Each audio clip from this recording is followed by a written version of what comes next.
તો કેમ છો મારા વાલા ખેડૂત મિત્રો, પશુપાલક મિત્રોનું આજના નવા વિડીયોની અંદર તમારું દિલ ભર્યું હાર્દિક સ્વાગત કરું છું। ખેડૂત મિત્રો અને પશુપાલક મિત્રો, ચેનલ ઉપર તમે પહેલીવાર વિઝિટ કરી રહ્યા છો તો બે હાથ જોડીને નમ્ર વિનંતી છે કે તમે ચેનલને સબસ્ક્રાઇબ કરી દેજો, વિડીયોને એક લાઇકનું બટન છે તે દબાવવાનું ના ભૂલતા। તો મિત્રો આજના વિડીયોની અંદર વાત કરવાના છીએ ઘણા જે પશુપાલક શું છે તેમની ગાય અથવા ભેંસનું મિત્રો દૂધ ઉત્પાદન વધારવા માંગતા હોય છે। તો આજના વિડીયોની અંદર ફક્ત મિત્રો તમે ઓછા ખર્ચની અંદર વધુ તમે દૂધનું ઉત્પાદન પણ તમે મેળવી શકો છો।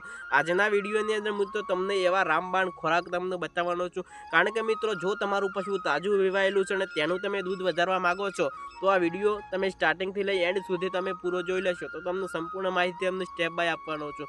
સૌ પ્રથમની અંદર વાત કરીએ તો પશુનું દૂધ વધારવા માટે મિત્રો સૌ પ્રથમની અંદર મિત્રો તમારા 100 ગ્રામ જેવા મિત્રો સવા લઈ લેવાના છે। બીજા નંબરની અંદર છે તે મિત્રો તમારા જે 100 થી મિત્રો 150 ગ્રામ જેવી મેથી લઈ લેવાની છે। ત્રીજા નંબરની અંદર છે તે મિત્રો તમારા 50 ગ્રામ જેવો અજમો લઈ લેવાનો છે। આ બધી મિત્રો તમારા મિક્સ કરી લેવાનું છે। અને ત્રીજા નંબરની અંદર છે તે મિત્રો તમારા 100 થી 150 200 ગ્રામ જેવો મિત્રો તમારા ગોળ પણ લઈ લેવાનો છે, કારણ કે મિત્રો સૌ પ્રથમની અંદર છે તે મિત્રો તમારે 1 લીટર 1 થી 3 લીટર જેવું મિત્રો તમારે પાણી લઈ લેવાનું છે। તે પાણીની અંદર સૌ પ્રથમની અંદર મિત્રો સવા તમારા અંદર એડ કરી દેવાના છે। બીજા નંબરની અંદર છે તે મિત્રો તમારા જે મેથી છે તે પણ એડ કરી દેવાની છે। ત્રીજા નંબરની અંદર છે તે મિત્રો તમારા 50 ગ્રામ જેવો મિત્રો તમારા અજમો પણ તેની સાથે એડ કરી દેવાનો છે। જ્યારે પણ મિત્રો આ ઉકાળો તૈયાર થઈ જાય, કારણ કે મિત્રો કમસે કમ મિત્રો 10 થી 15 મિનિટ સુધી તેને સારી રીતે ઉકાળવા દેવાનું, બરોબર। તે કમ્પ્લીટલી ઠંડુ પડી જાય ત્યાર પછી મિત્રો સવાર સાંજે તમારા પશુનું મિત્રો તમે 10 થી 15 દિવસ સુધી એક ધારું તમે આપવાનું ચાલુ કરી દેશો તો તેનાથી મિત્રો ધીરે ધીરે મિત્રો દૂધનું પીક લેવલ છે તમે સારી માત્રાની અંદર તમે ડબલ હવે કરી શકો છો। કારણ કે મિત્રો આપણા પશુનું વિવાણ થયા સૌ પ્રથમની અંદર મિત્રો તમારા ગોળ આપવો જરૂરી છે, કારણ કે મિત્રો આપણા પશુની મિલ્કિંગ કરી રહ્યા છે તે સમયની અંદર આપણા પશુનું મિત્રો જે કેલ્શિયમ છે તે ઘટી રહ્યું છે। સાથે સાથે મિત્રો આપણા પશુનું કેલ્શિયમ પણ મિત્રો જાળવી રાખવું જરૂરી છે। તમારા પશુનું મિત્રો તમે જેટલું મિત્રો મિલ્કિંગ કરશો તે સમયની અંદર આપણા પશુનું કેલ્શિયમ ઘટી આપણા પશુનું કેલ્શિયમ જાળવી રાખવા માટે પણ મિત્રો તમારા પશુને કોઈ પણ ખાણદાણની અંદર મિત્રો 50 થી 100 ગ્રામ જેવો મિત્રો ડેલી મિત્રો ગોળ આપવો। મિત્રો આપણા પશુને ગોળ આપવાથી આપણું પશુ મિત્રો સારી રીતે દૂધ પણ આપી શકે છે, સારી રીતે ફેંટ પણ આપી શકે છે અને ધીરે ધીરે આપણા પશુનું પીક લેવલ દૂધનું છે તે જે જળવાઈ રહી। તો તમારા પશુનું મિત્રો મેં તમને આગળ જે ફોર્મ્યુલા બતાવ્યો મિત્રો તમે ઉકાળો કરીને આપી શકો છો, કારણ કે મિત્રો તમારા પશુને તમે જે ખાણદાણ આપી રહ્યા છો તેની અંદર પણ મિત્રો આ બધું મિક્સ કરીને તમે આપી શકો છો।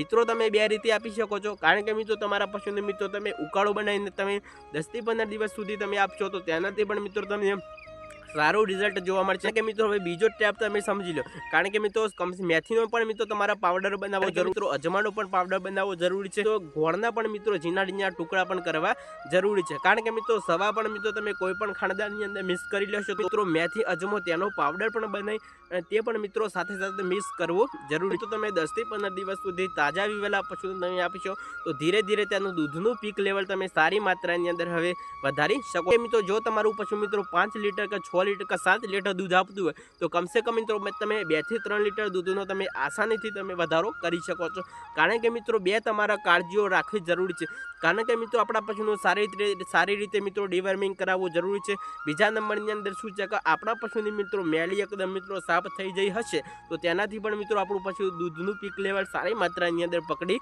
રાખતું હોય છે। કે મિત્રો તમારા પશુનું એક ધારું તમારા દૂધ પકડી રાખવું હોય તો આપણા પશુનું મિત્રો તમે જે ખાણદાણ આપી રહ્યા છો, જે પશુઆહાર આપી રહ્યા છો તે આપવો જરૂરી છે। ઘણા જે પશુપાલક શું કરતા હોય છે તાજા વિવાયેલા પશુને મિત્રો કમસે 10 થી 15 દિવસ સુધી સારો ખોરાક આપતા હોય છે અને 10 થી 15 દિવસ બાદ મિત્રો તે ધીરે ધીરે ખોરાક તેનો ઓછો કરી દેતા હોય છે, કારણ કે મિત્રો તેના લીધે તેમના પશુનું દૂધ છે તે પણ મિત્રો ઘટી રહેતું હોય છે।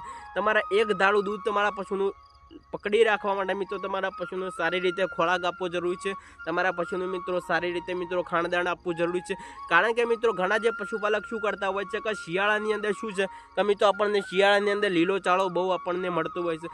ઘણા જે પશુપાલક શું કરતા હોય છે કે દિવસની અંદર મિત્રો 3 વાર તે લીલો ચારો આપ કરતા હોય છે, મિત્રો ત્યાંનાથી પણ મિત્રો આપણું ક્યારેય દૂધ ઉત્પાદન આપણને જોવા નહીં મળી શકે, કારણ કે મિત્રો આપણા પશુની અંદર દિવસની અંદર મિત્રો ફક્ત 3 વાર ચારો આપવો જરૂરી છે, તે પણ મિત્રો અલગ અલગ માત્રાની અંદર ચારો આપવો જરૂરી છે. તો તમે જેટલી માત્રાની અંદર તમે લીલો ચારો આપી રહ્યા છો તેટલી જ માત્રાની અંદર મિત્રો તેને સૂકો ચારો પણ આપવો જરૂરી છે. મિત્રો જેટલી માત્રાની અંદર તમે સૂકો ચારો આપી રહ્યા છો તેટલી જ માત્રાની અંદર તેને લીલો ચારો પણ આપવો જરૂરી છે.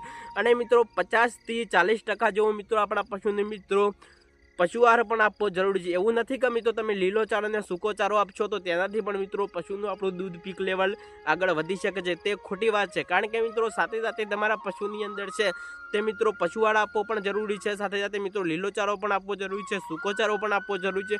અને હું દરેક વિડીયોની અંદર તમને કહેતો હોઉં છું કે તમારા પશુની અંદર મિનરલ મિક્સચર પણ પાવડર આપવો જરૂરી છે. કોઈ પણ ખાનદાણની અંદર છે મિત્રો, કોઈ પણ ખાનદાણની અંદર તમારા મિત્રો 50 થી 50 ગ્રામ જેવો મિત્રો મિનરલ મિક્સચર પણ પાવડર આપવો જરૂરી છે. તેનાથી પણ મિત્રો આપણા પશુનું દૂધનું પીક લેવલ સારી માત્રાની અંદર ડબલ થઈ શકતું હોય છે. તો ચાલો આજના વિડીયોની અંદર બસ આટલું જ. ફરી મળીશું આપણે નવા વિડીયોમાં નવા એક સરસ ટોપિક સાથે. અમારો વિડીયો તમને કેવો લાગ્યો, સારો લાગ્યો હોય તો વિડીયોને લાઇક કરો, ચેનલને સબસ્ક્રાઇબ કરી બીજા મિત્રોની અંદર શેર કરવાનું ના ભૂલતા. તો ચાલો મિત્રો રજા આપશો. વંદે માતરમ.